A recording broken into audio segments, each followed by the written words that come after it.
Madame, Monsieur, vous êtes sur la télévision Africa 24 pour votre programme décryptage. Avec Hervé Ndomba, ministre des Finances et du Budget de la République centrafricaine, nous nous intéresserons aux enjeux de la diversification des économies pour les pays de la communauté économique et monétaire d'Afrique centrale. Monsieur Hervé Ndomba, bienvenue sur Africa 24. La deuxième table ronde à laquelle vous avez pris part s'est tenue sous le haut patronage du président centrafricain Faustin Archange Touadéra, président en exercice de la conférence des chefs d'État de la CEMAC. En quoi sa présence était-elle indispensable? Je vous remercie de me donner l'occasion de pouvoir m'exprimer donc sur cet agenda extrêmement important qui était préparé de longue date et qui devrait donner une nouvelle impulsion au financement donc, des projets de la deuxième vague, je dirais, des projets intégrateurs de la CEMAC. Et je parlais d'impulsion, la présence du président de la République centrafricaine, son Excellence professeur Faustin Archange Touadéra, président de la République et chef de l'État et président en exercice de la conférence des chefs d'État de la CEMAC était importante pour permettre de donner un signal fort à l'ensemble des investisseurs, de nos partenaires techniques et financiers sur l'importance que revêt le financement de tous ces projets intégrateurs que nous avons présentés, car ils sont essentiels pour pouvoir amorcer véritablement la diversification de l'économie de notre sous-région.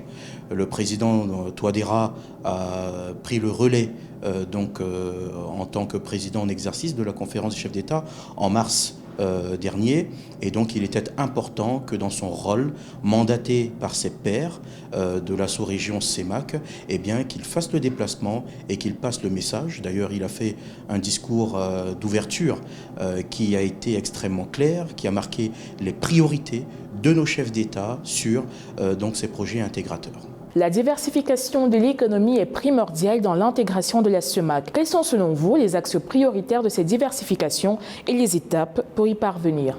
Lorsque nous regardons la position de nos différents pays et les stades divers que nous avons en termes de développement économique, nous sommes tous d'accord sur un point essentiel, c'est qu'au niveau des infrastructures routières, nous ne pouvons pas parler de diversification de l'économie et d'intégration sous-régionale si nous sommes dans l'incapacité de nous déplacer aisément et d'appliquer donc la libre circulation des personnes et des biens au sein de notre espace communautaire. Et donc, évidemment que les projets d'infrastructures routières sont les projets les plus importants que nous avons présentés ici à Paris dans le cadre de cette table ronde, mais également nous ne saurions parler d'effectivité d'engagement du cycle de la diversification économique si nous n'avons pas d'énergie.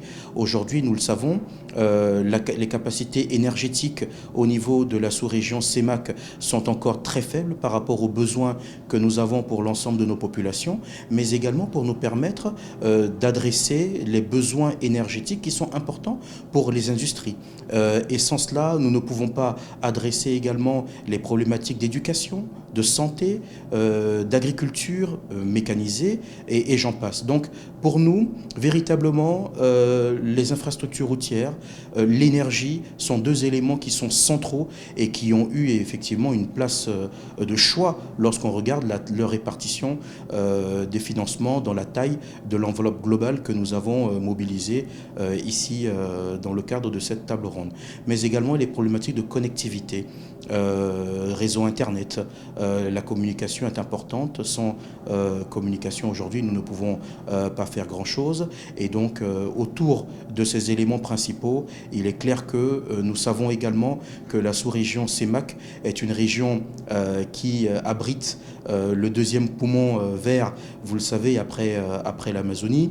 Eh bien, il est important également que nous puissions tirer tous les bénéfices justement de ce patrimoine vert au titre notamment de la transformation d'une part au niveau des industries forestières, mais également au titre de tout ce qui est crédit carbone, etc., où nous avons des financements importants pour nous aider justement à préserver le changement climatique et nous engager vers l'adaptation climatique. Dans le cadre de cette diversification, on parle de plus en plus d'une véritable stratégie d'industrialisation dans les pays de la zone. Quelle est la méthode pour réussir ce pari? Est-ce uniquement sur un plan du financement ou aussi de la collaboration entre les États sur des projets industriels? Vous parlez du financement, c'est une chose, oui, c'est un élément important. C'est d'ailleurs la raison pour laquelle tous les ministres des Finances de la CEMAC étaient ici à Paris dans le cadre de cet agenda important. Vous parlez de collaboration entre les États. Nous avons plusieurs institutions qui travaillent et à l'intérieur desquelles se retrouvent l'ensemble des acteurs clés au niveau politique, qu'il s'agisse des ministres des Affaires étrangères, des ministres des Finances, des ministres de l'économie et de l'intégration.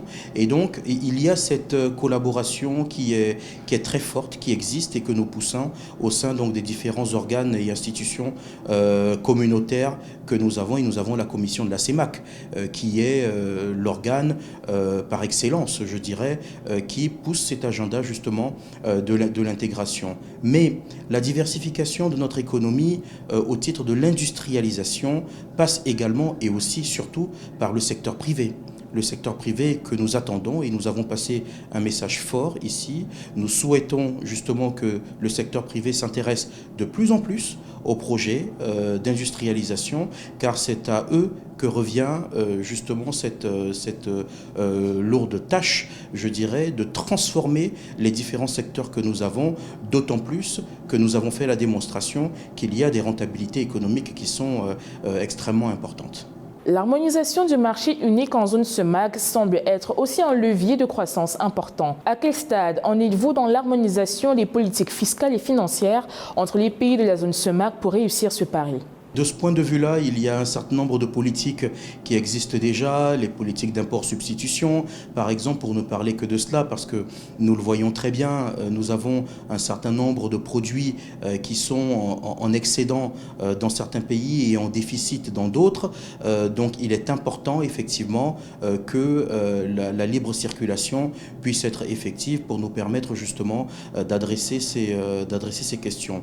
Eh bien, sachez en tout cas qu'au niveau de la commission de la CEMAC et également au niveau du PREF-CEMAC, qui est un comité de pilotage dirigé par le ministre des Finances congolais en sa qualité de ministre des Finances, de l'économie et des Finances du Congo, puisque le président congolais, son Excellence Denis Sassou Nguesso, est le président dédié au PREF-CEMAC, qui est le programme des réformes économiques et financières de la CEMAC, et qui a donc cet agenda important de pouvoir déployer toutes les politiques qui nous permettront de faire de cette ambition des chefs d'État une véritable réalité. Madame, Monsieur, c'est ici que prend fin cette édition de Décryptage. Merci de l'avoir suivi. L'actualité se poursuit sur Africa 24 et africa24tv.com.